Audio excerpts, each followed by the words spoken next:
Uma produção Domínio Público Audiolivros de Júlio Verne, 20.000 Léguas Submarinas. Parte 1. Narração Jaime Maciel. Antes de começar o vídeo, curta, compartilhe e caso ainda não seja inscrito no canal, clique no botão Inscreva-se. Aproveite o audiolivro. Capítulo 1. Um Recife arisco. O ano de 1866 notabilizou-se por um acontecimento insólito. Fenômeno inexplicado e inexplicável, do qual certamente ninguém se esqueceu. Rumores agitavam as populações portuárias e alvoroçavam a opinião pública no interior dos continentes. Porém, foi a classe dos marítimos a que mais ficou apreensiva. Negociantes, armadores, capitães de navios, skippers e masters da Europa e dos Estados Unidos, oficiais das marinhas militares de todos os países e, em seguida, governos dos diversos estados de ambos os continentes se preocuparam a fundo com o assunto. Com efeito, recentemente diversos navios haviam se deparado com uma coisa enorme no mar. Um objeto comprido, fusiforme, fosforescente em determinadas circunstâncias, infinitamente maior e mais veloz que uma baleia.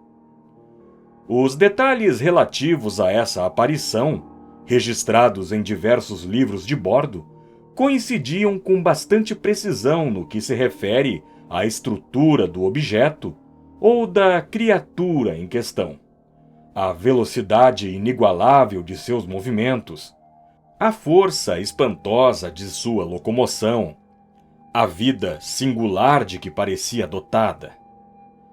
Caso se tratasse de um cetáceo, superava em volume todos os que a ciência classificara até o momento.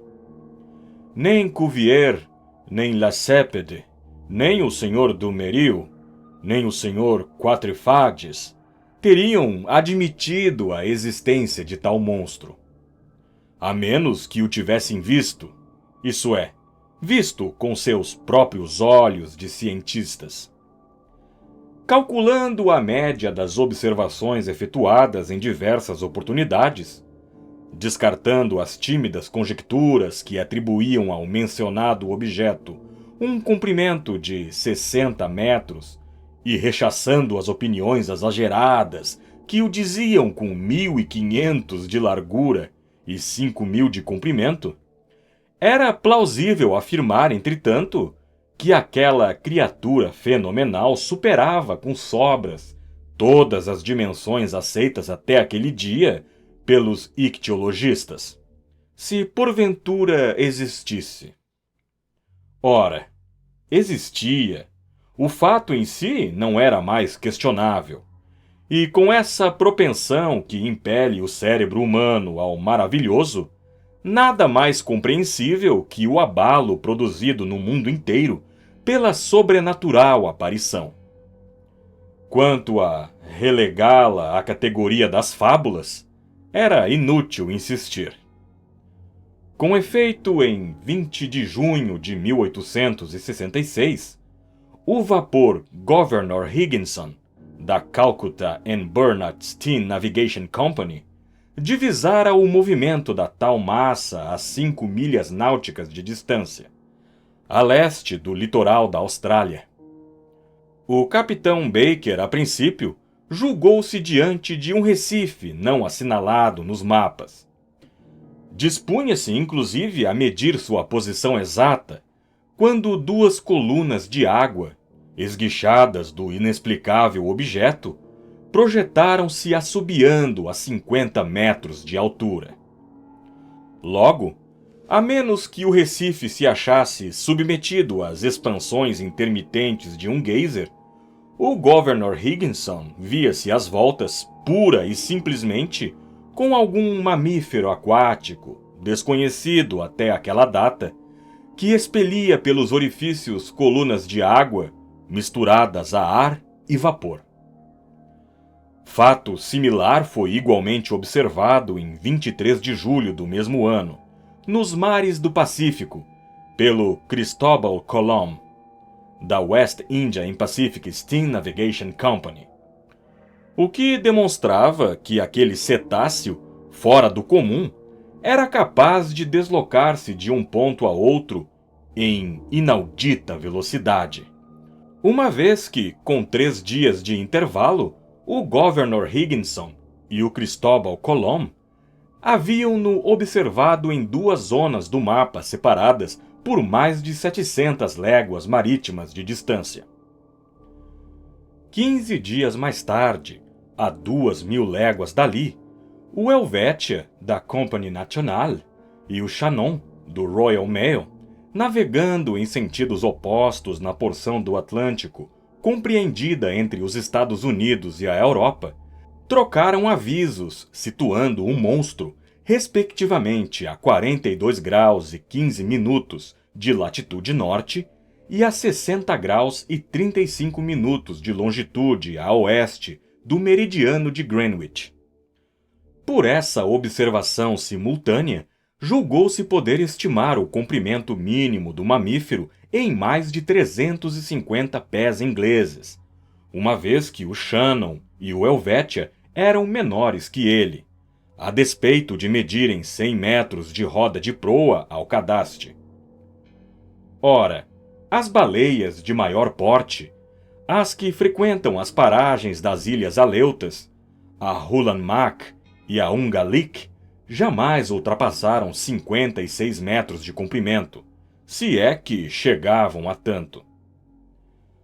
Após esses reiterados incidentes, novas observações, efetuadas a bordo do transatlântico Le Pereira, uma abordagem entre o Etna, da linha Inman, e o monstro, um relatório elaborado pela fragata francesa La Normandie, bem como um seríssimo levantamento obtido pelo Estado-Maior do Comodoro Fitzjames, a bordo do Lord Clyde, mexeram profundamente com a opinião pública. Nos países de humor leviano, caçoaram do fenômeno, mas nas nações graves e pragmáticas, a Inglaterra, os Estados Unidos, a Alemanha, foi grande a preocupação. Em todos os quadrantes, nos grandes centros urbanos, o monstro entrou em voga.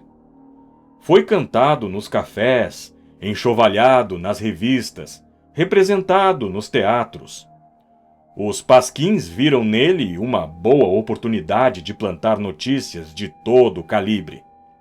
Os jornais, pouco imaginativos, ressuscitaram todas as criaturas imaginárias e gigantescas, desde a baleia branca, a terrível Moby Dick, das regiões hipérboreas, até o Kraken, sem mais tamanho, cujos tentáculos podem cingir uma embarcação de 500 toneladas e arrastá-la para os abismos do oceano. Chegou-se a reproduzir anotações e opiniões de Aristóteles e Plínio, que admitiam a existência de tais monstros, depois os apontamentos noruegueses do bispo Pontoppidan, as crônicas de Paul Heged e, finalmente, os relatórios do Sr. Harrington, cuja boa-fé é incontestável quando, a bordo do Castilla, em 1857, afirma ter visto a enorme serpente, que até então frequentara apenas os mares do Constitutional. Foi nesse momento que estourou, nas sociedades eruditas e revistas científicas, a infindável polêmica entre crédulos e incrédulos. O enigma do monstro incendiou as mentes. Os jornalistas que professam a ciência em luta contra os que professam o espírito despejaram rios de tinta durante essa memorável campanha. Alguns, inclusive, 2 ou 3 gotas de sangue, pois da serpente do mar passaram as personalidades mais vis. A guerra prosseguiu com peripécias diversas, 6 meses a fio. Aos artigos de fundo do Instituto Geográfico do Brasil, da Academia Real das Ciências de Berlim, da Associação Britânica, do Smithsonian Institution de Washington, as discussões do The Indian Archipelago, do Cosmos do Padre Moigno, dos Mittenlugen de Petermann, as crônicas científicas dos grandes jornais da França e do estrangeiro, a imprensa nanica respondia com uma verve inesgotável. Parodiando um dito de Linneu, citado pelos adversários do monstro, seus espirituosos repórteres argumentaram que a natureza não produzia tolos, e conclamaram seus contemporâneos a não desmentir a natureza, admitindo a existência dos krakens, das serpentes marinhas, das Moby Dick e de outras elucubrações de marujos delirantes. Para terminar, no artigo de um jornal satírico dos mais temidos, o mais insensado de seus redatores, superando a todos, abalroou o monstro como Hipólito. Desferiu-lhe o soco fatal e nocauteou-o em meio à gargalhada universal. A gozação vencera a ciência. Nos primeiros meses do ano de 1867, o assunto pareceu sepultado, e nada indicava que viesse a renascer, quando fatos novos foram levados ao conhecimento público. Não se tratava mais então de um problema científico a ser resolvido, mas de um problema concretamente real, a ser enfrentado com seriedade. O caso ganhou um aspecto inédito. O monstro voltou a ser Ilhota, Rochedo, Recife, mas Recife arisco, indeterminável, ambulante. Na noite de 5 de março de 1867, o Moravian, da Montreal Ocean Company, achando-se a 27 graus e 30 minutos de latitude e 72 graus e 15 minutos de longitude, colidiu sua alheta de estibordo contra um recife que mapa algum assinalava naquelas paragens. Sob o esforço combinado do vento e de seus 400 cavalos vapor, ele avançava à velocidade de 13 nós. Ninguém punha em dúvida que, não fosse a qualidade superior de seu casco, o Moravian, rasgado pelo impacto, teria sido engolido com os 237 passageiros que trazia do Canadá. O acidente ocorrera por volta das 5 horas da manhã, quando o dia começava a raiar. Os oficiais de guarda acorreram à proa do navio. Examinaram o oceano com a mais escrupulosa atenção. Não viram nada, a não ser um poderoso redemoinho a 600 metros de distância, como se a superfície da água houvesse sido violentamente açoitada. As coordenadas exatas do local foram calculadas e o Moravian prosseguiu sua rota sem avarias aparentes. Teria colidido com uma rocha submersa ou com o imenso destroço de um naufrágio? Impossível saber. Porém, após uma inspeção realizada em sua carena, nas enseadas de reparo, constatou-se que a parte da quilha estava rachada. Esse fato, em si mesmo muito grave, talvez tivesse sido esquecido como tantos outros, se 3 semanas depois não houvesse se repetido em condições idênticas. Porém, em virtude da nacionalidade da embarcação, vítima dessa nova abordagem, e da reputação da companhia à qual ela pertencia, o incidente teve enorme repercussão. Ninguém desconhece o nome do célebre armador inglês Cunard. Esse inteligente industrial criou em 1840 um serviço postal entre Liverpool e Halifax, com 3 navios de madeira movidos à roda, uma força de 400 cavalos e uma arqueação de 1.162 toneladas. 8 anos depois, a frota da companhia expandia-se com 4 navios de 650 cavalos e 1.800 toneladas. E 2 anos mais tarde, com outras 2 embarcações superiores em potência e tonelagem. Em 1853, a Companhia Cunard, cuja concessão para o transporte de despachos acabava de ser renovada, acrescentou sucessivamente a seu equipamento o Arábia, o Persa, o China, o Scotia, o Java e o Rússia. Todos eles navios recém-saídos do estaleiro e os de maior tonelagem, depois do Great Eastern, que jamais singraram os mares. Nesse ritmo, portanto, em 1867, a companhia possuía 12 navios, dos quais 8 movidos à roda e 4 à hélice. Se forneço esses detalhes bastante sucintos, é a fim de que todos tenham uma noção exata da importância dessa companhia de transportes marítimos, conhecida no mundo inteiro por sua eficiente administração. Nenhuma empresa de navegação transoceânica foi dirigida com mais argúcia. Nenhum negócio viu-se coroado de maior sucesso. Em 26 anos, os navios Cunard atravessaram 2.000 vezes o Atlântico, e jamais uma viagem foi cancelada. Jamais um atraso ocorreu. Jamais carta, homem ou nau extraviou-se. O que faz com que, apesar da acirrada concorrência da França, os passageiros ainda prefiram a linha Cunard a qualquer outra, como bem demonstra um levantamento baseado nos documentos oficiais dos últimos anos. Dito isto, nada mais natural do que a repercussão gerada pelo acidente sofrido por um de seus mais belos vapores. Em 13 de abril de 1867, o mar estava aprazível, o vento manejável, e o Scotia encontrava-se a 15 graus e 12 minutos de longitude e 45 graus e 37 minutos de latitude. Avançava a uma velocidade de 13 nós e 43 centésimos, propelido por 6.000 cavalos vapor. Suas rodas golpeavam o mar com uma regularidade perfeita. Seu tirante de água era então de 6 metros e 70 centímetros, e seu deslocamento de 6.624 metros cúbicos.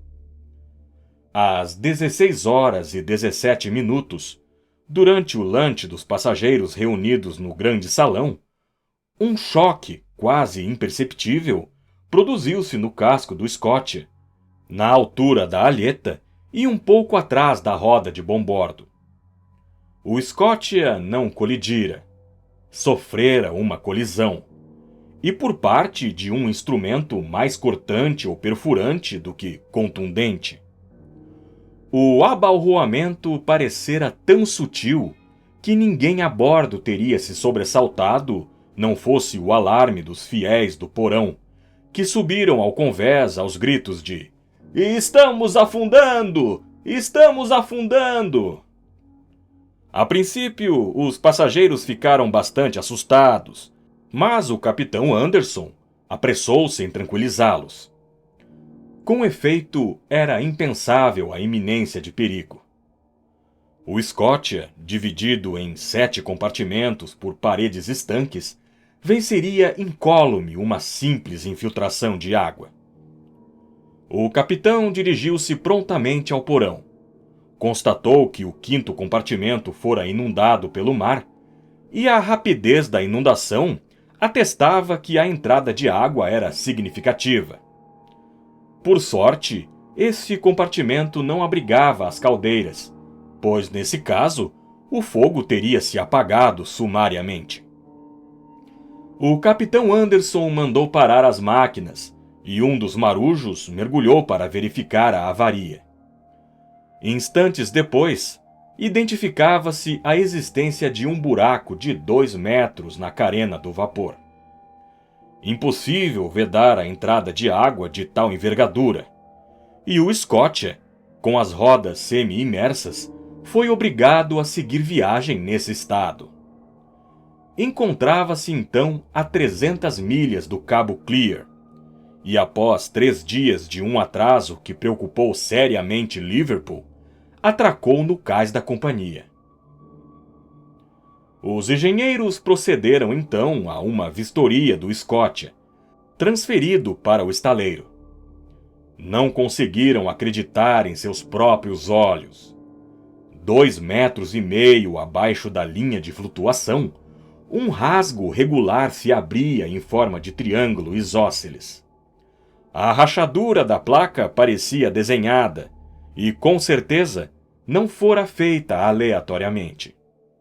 Logo, era preciso que o instrumento perfurante capaz de produzi-la fosse uma têmpera pouco usual, e que, após ter sido lançado com uma força prodigiosa, penetrando assim numa placa de 4 centímetros, possivelmente tivesse se retirado por si mesmo, mediante um movimento retrógrado e de todo inexplicável. Esse último capítulo teve como resultado magnetizar novamente a opinião pública. Com efeito, sinistros marítimos sem causa determinada foram creditados à ação do monstro. O fantástico animal endossou a responsabilidade por todos esses naufrágios, cujo número, infelizmente, é considerável. Pois, de 3.000 embarcações cuja perda é anualmente registrada no Bureau Veritas, a cifra de navios a vapor ou vela supostamente sossobrados, com perda total em virtude da falta de notícias, não monta a menos de 200. Ora, justa ou injustamente, o monstro foi acusado por seu desaparecimento, e assim, com as comunicações entre os diversos continentes tornando-se cada vez mais instáveis, a opinião pública manifestou-se, exigindo terminantemente que os mares se vissem desvencilhados, a qualquer custo, do mirabolante cetáceo. Capítulo 2. Crédulos e incrédulos. Na época em que se deram esses acontecimentos, eu regressava de uma exploração científica empreendida nas terras agrestes do Nebraska, nos Estados Unidos. Invocando meu título de professor suplente no Museu de História Natural de Paris, o governo francês agregara-me àquela expedição. Após uma estada de 6 meses no Nebraska, cheguei a Nova York no final de março, depositário de valiosas coleções. Minha viagem para a França estava marcada para os primeiros dias de maio. Ocupava-me nesse interim em classificar minhas riquezas mineralógicas, botânicas e zoológicas, quando então sobreveio o incidente do Scotia. Eu estava perfeitamente a par do assunto na ordem do dia. E como não estaria? Lera e relera todos os jornais americanos e europeus sem ter avançado muito. Aquele mistério me intrigava. Na impossibilidade de formar uma opinião, oscilava de um extremo a outro. Que houvera alguma coisa, isso não podia mais ser posto em dúvida. E os incrédulos eram convidados a tocar com o dedo a chaga do Scotia. Quando cheguei a Nova York, o assunto fervilhava. A hipótese do rochedo flutuante, do Recife móvel, defendida por certos indivíduos incompetentes, fora completamente abandonada. E, com efeito, a menos que aquele Recife carregasse um motor no ventre, como era possível deslocar-se a velocidade tão prodigiosa? Da mesma forma, foi rechaçada a existência de um casco flutuante, de um monumental destroço. e isso igualmente em função da velocidade e do deslocamento. Restavam então duas soluções possíveis para o problema, as quais carregavam dois clãs bem distintos e adeptos. De um lado, os que se inclinavam por um monstro de força colossal. Do outro, os que pendiam para uma embarcação submarina de extrema potência motora. Ora, essa última hipótese, afinal inaceitável, não foi capaz de resistir às buscas efetuadas nos dois mundos. Era pouco provável que um cidadão comum tivesse à disposição tão avançado equipamento. Onde e quando o teria construído? E como teria mantido a construção em segredo? Somente o governo de um país achava-se em condições de deter máquina destrutiva de tal porte. E nesses tempos desastrosos em que o homem empenha-se em multiplicar a potência das armas de guerra, era bem possível que algum estado tentasse, à revelia dos outros, uma máquina daquele tipo. Depois das espingardas, torpedos. Depois dos torpedos, foguetes submarinos. Depois, a reação. Ao menos é o que espero. Mas a hipótese de uma máquina de guerra ruiu novamente diante da declaração dos governos. Como no caso tratava-se de um assunto de interesse público, uma vez que interferia nas comunicações transoceânicas, a sinceridade dos estados não podia ser questionada.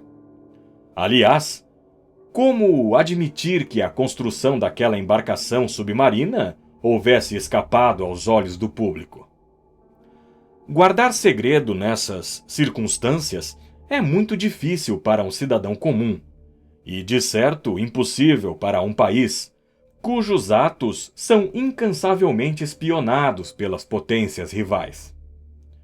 Por conseguinte, após algumas buscas efetuadas na Inglaterra, na França, na Rússia, na Prússia, na Espanha, na Itália, nos Estados Unidos, até mesmo na Turquia, a hipótese de um monitor submarino foi definitivamente rechaçada. O monstro então voltou à tona, a despeito das incessantes piadas com que o agraciava a imprensa nanica. Uma vez nessas águas, as imaginações logo entregaram-se aos mais absurdos devaneios de uma ictologia fantástica. Quando, de minha chegada a Nova York, não foram poucos os que me haviam honrado com uma consulta sobre o fenômeno em questão. Eu publicara na França um estudo em quarto, em 2 tomos, intitulado Os Mistérios das Grandes Profundezas Submarinas. O livro, particularmente apreciado pelo mundo científico, fazia de mim um especialista nessa parte assaz, obscura da história natural. Minha opinião foi solicitada. Enquanto pude negar a realidade do fato, fechei-me numa negação absoluta. Mas logo, imprensado contra a parede, vi-me obrigado a me manifestar sem rodeios. E, como se não bastasse, o ilustre Pierre Aronnax, professor do Museu de Paris, foi instado pelo New York Herald a emitir um parecer qualquer. Curvei-me. Na impossibilidade de calar, falei. Discuti a questão sob todas as suas faces, política e cientificamente, e dou aqui uma amostra do opulento artigo que publiquei na edição de 30 de abril. Assim considerando, dizia eu, após ter examinado uma a uma as diversas hipóteses, como todas as demais suposições foram descartadas, cumpre necessariamente admitir a existência de um animal marinho de força superior. As grandes profundezas do oceano são-nos inteiramente desconhecidas. A sonda não foi capaz de atingi-las. O que acontece nesses remotos abismos? Que criaturas habitam e podem habitar a 20 ou 27 mil metros abaixo da superfície das águas? Como é o organismo desses animais? Mal saberíamos conjecturá-lo. Entretanto, a solução do problema a mim submetido pode afetar a forma do dilema. Ou conhecemos todas as variedades de criaturas que povoam nosso planeta, ou não as conhecemos. Se não as conhecemos todas, se a natureza continua guardando segredos para nós no domínio da ictiologia, nada mais plausível do que admitir a existência de peixes ou cetáceos, de espécies ou mesmo gêneros novos, com uma estrutura essencialmente abissal, que habitam as camadas inacessíveis à sonda, e que um acontecimento qualquer, uma fantasia, um capricho, se preferirmos, impele, após longos intervalos, à superfície do oceano. Se, ao contrário, conhecemos todas as espécies vivas, devemos necessariamente procurar o animal em questão dentre as criaturas marinhas já catalogadas. Nesse caso, eu estaria disposto a admitir a existência de um narval gigante. O narval vulgar, ou unicórnio do mar, alcança frequentemente um comprimento de 18 metros. Quintupliquem, decupliquem mesmo essa dimensão. Deem a esse cetáceo uma força proporcional a seu tamanho, aumentem suas armas de ataque e obterão o animal pretendido. Ele terá as proporções observadas pelos oficiais do Shannon, o instrumento exigido para a perfuração do Scotia e a força necessária para rasgar o casco de um vapor. Com efeito, o narval é dotado de uma espécie de espada de marfim, uma alabarda, na terminologia de alguns naturalistas. É um dente principal que tem a dureza do aço. Encontramos alguns desses dentes fincados em corpos de baleias que o narval ataca invariavelmente com sucesso. Outros foram arrancados, não sem dificuldade, de cascos de navio que eles haviam perfurado de ponta a ponta, como um florete transpassa um barril. O Museu da Faculdade de Medicina de Paris possui um desses chifres, com 2,25 metros de comprimento e 48 centímetros de largura na raiz. Pois bem, imaginem a arma 10 vezes mais forte e o animal 10 vezes mais poderoso. Lancem-no a uma velocidade de 40 km por hora, multipliquem sua massa por sua velocidade e obterão um impacto capaz de produzir a requerida catástrofe. Por conseguinte, até mais amplas informações, eu opinaria por um unicórnio do mar de dimensões colossais, dotado não mais de uma alabarda, mas de um autêntico talha-mar, como fragatas encouraçadas ou rams de guerra, dos quais ele teria ao mesmo tempo a massa e a força motriz. Assim se explicaria esse fenômeno inexplicável. A menos que não exista nada de novo além do que se presumiu, viu, sentiu e voltou a sentir, o que também é possível. Essas últimas palavras eram uma covardia de minha parte, mas até certo ponto eu pretendia resguardar minha dignidade de professor e não ser motivo de risada para os americanos, que riem muito quando riem. Eu me reservava uma saída. No fundo, admitia a existência do monstro. Meu artigo foi objeto de acalorados debates, o que lhe valeu ampla divulgação.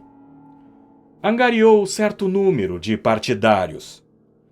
A solução que ele propunha, por sinal, dava asas à imaginação. O espírito humano deleita-se com as concepções grandiosas de criaturas sobrenaturais. Ora, o mar é precisamente seu melhor veículo. o único ambiente onde esses gigantes, perto dos quais os animais terrestres, elefantes ou rinocerontes, não passam de anões, podem se reproduzir e desenvolver. As massas líquidas transportam as maiores espécies conhecidas de mamíferos, e talvez encerrem moluscos de dimensões incomparáveis, crustáceos assustadores só de olhar, tais como seriam lagostas de 100 metros ou caranguejos pesando 200 toneladas. Por que não? Outrora, os animais terrestres, contemporâneos das eras geológicas, os quadrúpedes ou quadrumanos, os répteis e as aves, eram forjados segundo gabaritos gigantescos. O Criador lançara-os num molde colossal, que o tempo reduziu gradualmente. Por que o mar, em suas profundezas ignoradas, não teria conservado essas vastas amostras da vida de outra era? Ele, que jamais se modifica, ao passo que o núcleo terrestre transforma-se quase que incessantemente? Por que não esconderia ele em seu bojo as últimas variedades dessas espécies titânicas, para as quais anos são séculos e séculos milênios? Mas deixo-me arrebatar por devaneios que não me cabe entreter. Basta dessas quimeras que o tempo transformou em realidades terríveis para mim. Repito, chegara-se a um consenso quanto à natureza do fenômeno, e o público admitiu sem contestação a existência de uma prodigiosa criatura que nada tinha em comum com as fabulosas serpentes marinhas. Porém, se alguns não viram no fenômeno senão um problema puramente científico a ser solucionado, outros mais pragmáticos, sobretudo nos Estados Unidos e na Inglaterra, foram de opinião a expurgar o temível monstro do oceano, a fim de restabelecer as comunicações transoceânicas. E foi insistindo nesse ponto de vista que as publicações industriais e comerciais abordaram a questão. A Ship and Mercantile Gazette, o Lloyd, o Paquebot, a Revue Maritime et Coloniale, todas as folhas patrocinadas pelas companhias de seguros que ameaçavam elevar a taxa de seus prêmios, foram unânimes nesse sentido. Após a opinião pública se haver pronunciado, os Estados Unidos foram os primeiros a manifestar-se. Em Nova York, tiveram início preparativos com vistas a caçar o narval. Uma fragata de longo curso, a Abraham Lincoln, foi habilitada a fazer-se ao mar no prazo mais curto possível.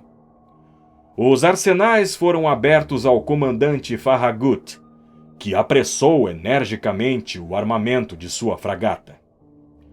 E, justamente, como sempre acontece, foi só decidirem perseguir o monstro para o monstro sumir do mapa. 2 meses se passaram sem que ninguém ouvisse falar dele. Nenhum navio o avistara. Parecia que o unicórnio tivera conhecimento dos complôs tramados contra ele. Afinal, fora muito falado, e até pelo cabo transatlântico. Os satiristas, por exemplo, afirmavam que o espertalhão interceptara a transmissão de algum cabograma, do que agora tirava proveito. Ninguém mais, portanto, sabia para onde despachar a fragata, armada para uma campanha distante e equipada com formidáveis dispositivos de pesca. E a impaciência ia num crescendo, quando, em 2 de julho, soube-se que um vapor que fazia a linha São Francisco-Xangai voltara a avistar o animal, 3 semanas antes, nos mares setentrionais do Pacífico. Foi intensa a comoção causada por essa notícia. O capitão Farragut não teve nem 24 horas para tomar fôlego. Seus víveres estavam embarcados, Seus paióis regurgitavam carvão. Não faltava um homem em seu rol de marujos. Não lhe restava senão acender os fornos, esquentar, arrancar. Não lhe teriam perdoado meio dia de atraso. Aliás, o capitão Farragut não pedia outra coisa senão levantar ferros. 3 horas antes que a Abraham Lincoln zarpasse do pier do Brooklyn, recebi uma carta registrada nos seguintes termos: Senhor Aronnax, professor no Museu de Paris, Fifth Avenue Hotel, Nova York. Cavalheiro, caso desejes juntar-se à expedição da Abraham Lincoln, será um prazer que o governo da União verá a França representada por sua pessoa nessa missão. O comandante Farragut tem uma cabine ao seu dispor. Muito cordialmente seu, J. B. Hobson, secretário da Marinha. Você está escutando o livro 20.000 Léguas Submarinas, uma produção do canal Domínio Público Audiolivros. Se inscreva no canal, curta, compartilhe. Nos vemos no próximo vídeo.